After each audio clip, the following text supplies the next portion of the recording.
इकाई 6 हिंदी उपन्यास। अगला उपन्यास है तमस।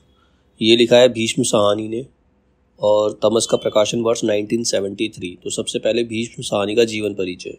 भीष्म साहनी का जन्म 8 अगस्त 1915 8 अगस्त 1915 को रावलपिंडी जो कि पाकिस्तान में है उसमें एक मध्य वर्गीय परिवार में हुआ। मतलब एक मिडिल क्लास फैमिली में इनका जन्म हुआ रावलपिंडी में जो पाकिस्तान में है। और जन्म हुआ था इनका 8 अगस्त 1915 को। विभाजन के बाद वे भारत आ गए। मतलब जब भारत और पाकिस्तान का बंटवारा हुआ उसके बाद वो भारत आ गए। वे अपने पिता श्री हरबंस लाल साहनी तथा माता श्रीमती लक्ष्मी देवी की 7वीं संतान थे। 7वें नंबर के बच्चे थे। भीष्म साहनी हिंदी फिल्मों के जाने माने अभिनेता बलराज साहनी के छोटे भाई। पिता के समाज सेवी व्यक्तित्व का इन पर काफी प्रभाव था। इस विरासत को उन्होंने आगे भी बढ़ाया। मतलब समाज सेवा का कार्य इन्होंने भी आगे बढ़ाया। भारत पाकिस्तान विभाजन के पहले अवैतनिक शिक्षक होने के साथ साथ ये बिजनेस भी करते थे। मतलब शिक्षक थे, पढ़ाते थे, लेकिन उसके बदले कोई पैसे नहीं लेते थे और अपनी जीविका के लिए वो बिजनेस करते थे। विभाजन के बाद उन्होंने आकर समाज पत्रों में लिखने का काम किया।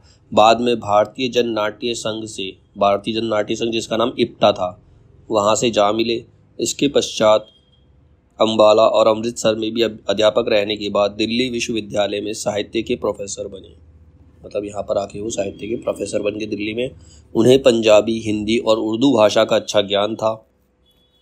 इसके साथ साथ उन्हें संस्कृत और रशिया भाषा की भी अच्छी पकड़ थी। मतलब संस्कृत भी आती थी और रशिया भाषा भी इनको आती थी। 1957 से 1963 तक मॉस्को में विदेशी भाषा प्रकाशन गृह में अनुवादक के काम में कार्यरत रहे। मतलब ट्रांसलेशन का काम ही करते रहे विदेशी भाषा का। यहाँ उन्होंने करीब 2 दर्जन रूसी किताबें जैसे टॉल्स्टॉय, ऑस्ट्रोवस्की इत्यादि लेखकों की किताबों का हिंदी में रूपांतर किया। मतलब इनको रशियन भाषा आती थी, इसीलिए इन्होंने रूस की किताबों को हिंदी में ट्रांसलेट किया।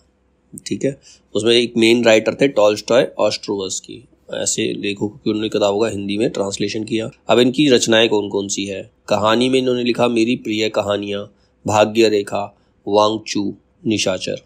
नाटक इन्होंने लिखा हानुश 1977, कबीर अखाड़ा बाजार में 1981 में, माधवी 1985, मुआवजे 1993, रंग दे बसंती चोला 1998, आलमगीर 1999।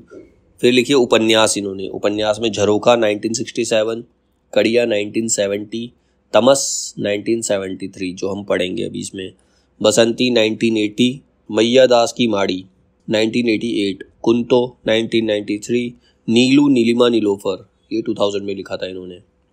भीष्म साहनी को उनकी साहित्यिक और वैचारिक ऊंचाइयों के कारण अनेक सम्मान और पुरस्कार भी प्राप्त हुए। जैसे भाषा विभाग पंजाब द्वारा 1975 में शिरोमणि लेखक पुरस्कार, 1975 में पंजाब ने इन्हें शिरोमणि लेखक पुरस्कार दिया। अफ्रो एशियाई लेखक संघ द्वारा 1980 में लोटस पुरस्कार इन्हें मिला। 1980 में हिंदी उर्दू साहित्य पुरस्कार मिला लखनऊ से, तथा सन 2000 में हिंदी अकादमी दिल्ली द्वारा शलाका सम्मान भी इन्हें मिला। इसके अतिरिक्त तमस उपन्यास को 1976 में साहित्य अकादमी, तमस को जो पुरस्कार मिला था वो साहित्य अकादमी पुरस्कार मिला था तमस के लिए इन्हें 1976 में। और बसंती उपन्यास को 1985 में उत्तर प्रदेश हिंदी संस्थान और मैया दास की माड़ी को 1990 में हिंदी अकादमी दिल्ली से पुरस्कृत किया गया।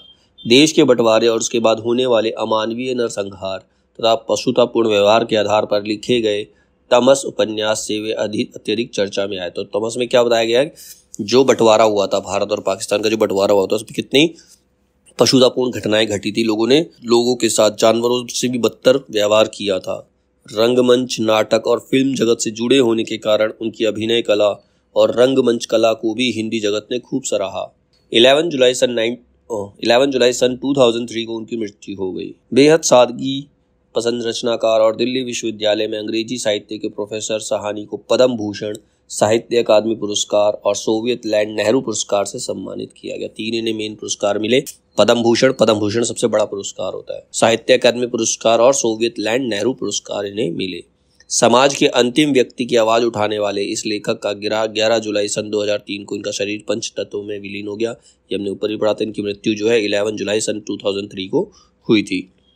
अब इसके मुख्य फैक्ट्स, इस उपन्यास के मुख्य तथ्य क्या क्या है? इसमें जो विषय है वो आज़ादी के समय हुए पंजाब के 5 दिनों के सांप्रदायिक दंगों की स्थिति का चित्रण है। मतलब आज़ादी के बाद जब बंटवारा हुआ भारत और पाकिस्तान का, पंजाब में जो 5 दिन तक सांप्रदायिक दंगे चले थे उसका चित्रण प्रस्तुत किया गया है इसके अंदर, थमस के अंदर।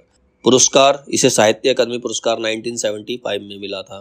दूरदर्शन पर धारावाहिक रूप में प्रस्तुत तथा तमस नाम से ही फिल्म का निर्माण भी किया गया। मतलब इसका तमस का पहले दूरदर्शन पर सीरियल भी आता था और इस नाम से एक फिल्म भी बनी हुई है।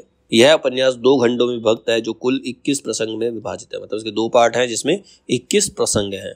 उपन्यास में कुल 13 अध्याय हैं। प्रथम खंड, पहले खंड में क्या है? शहरी परिवेश के दंगों का चित्रण। मतलब शहर में दंगों का क्या क्या चित्रण, शहरों में जब दंगे हुए तो शहरों के क्या हालात थे। और दूसरे खंड में इसमें गांव के दंगों का चित्रण किया गया है। 2 पार्ट में, पहले पार्ट के अंदर शहरों में जो दंगे हुए उनका चित्रण किया गया है और दूसरे पार्ट के अंदर जो गांव में दंगे हुए थे उनका चित्रण किया गया है। उसके पात्र कौन कौन है?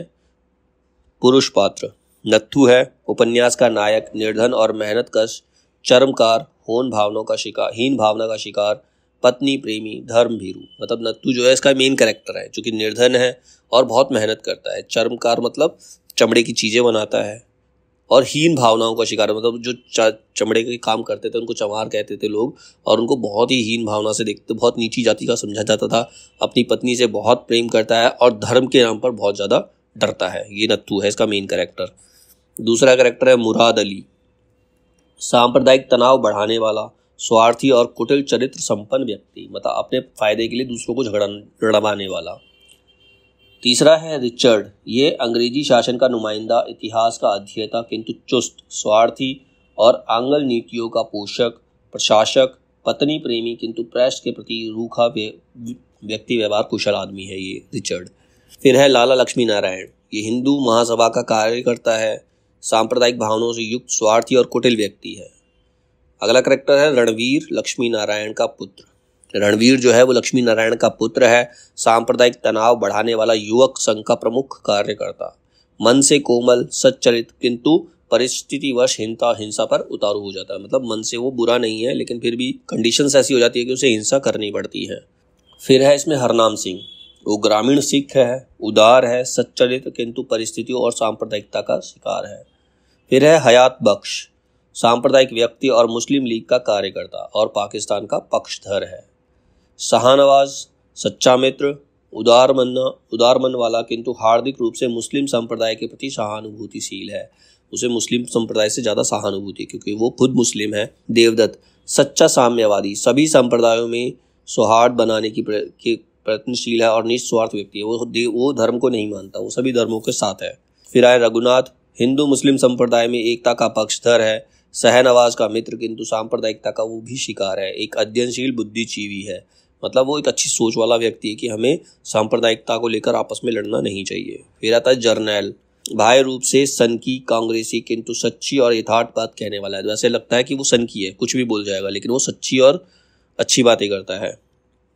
फिर है मेहता, भ्रष्ट और स्वार्थी कांग्रेसी कार्यकर्ता है। बख्शी, राजनीति को अपने व्यक्तित्व को संवारने में अपनी कला, स्वार्थी और महत्वाकांक्षी कांग्रेसी कार्यकर्ता है। सांप्रदायिक सौहार्द भाव का पोषक और एकता का पक्षधर है बख्शी। फिर आता है शंकरलाल, कांग्रेस बेलाग बात कहने वाला मुंहफट कार्यकर्ता, कांग्रेस का कार्यकर्ता है जो सारी बातें खुले में बोल देता है, मतलब जो मन में है वो बोल देता है। फिर है किशन सिंह, सिख सांप्रवादियों का नेता, उत्तेजक और हिंसा में विश्वास रखने वाला व्यक्ति है। इसके अतिरिक्त फलदीन नानबाई, रोशन लाल, कश्मीरी लाल अजीज, मास्टर रामदास पुण्यात्मकता, वानप्रस्थी देवव्रत, बोधराज, धर्मदेव, हर्बर्ट, मोलादाद, मीरबाद, हकीम, अब्दुल गनी, सरदार बिशन सिंह, खुदाबख्श करीम खान, एहसान अली और रमजान तथा इकबाल सिंह, और भी ये सारे अनेक सेकेंडरी पात्र हैं जो इस उपन्यास में चित्रित हुए हैं। इसके बाद है स्त्री पात्र में कौन कौन है? लीजा जो है वो अंग्रेजी अधिकारी रिचर्ड की पत्नी है, हीन भावनाओं और अकेलेपन की शिकार तरुणी है। मतलब उसके अंदर मन में हीन भावना, नेगेटिविटी बढ़ गई है और वो अकेलेपन से ग्रस्त है, जो कि रिचर्ड की पत्नी है। नत्थू की पत्नी, पति से अत्यंत प्रेम करने वाली सुशीला नारी, उदार एवं कर्तव्यपरायण। नत्थू की जो पत्नी है वो अपने पति से प्रेम करती है और एक अच्छी नारी है और अपने कर्तव्य को जहाँ सही से निभाती है। फिर है बंतो, सरदार हरनाम सिंह की पत्नी है, सांप्रदायिक तनाव की शिकार, ग्रामीण महिला।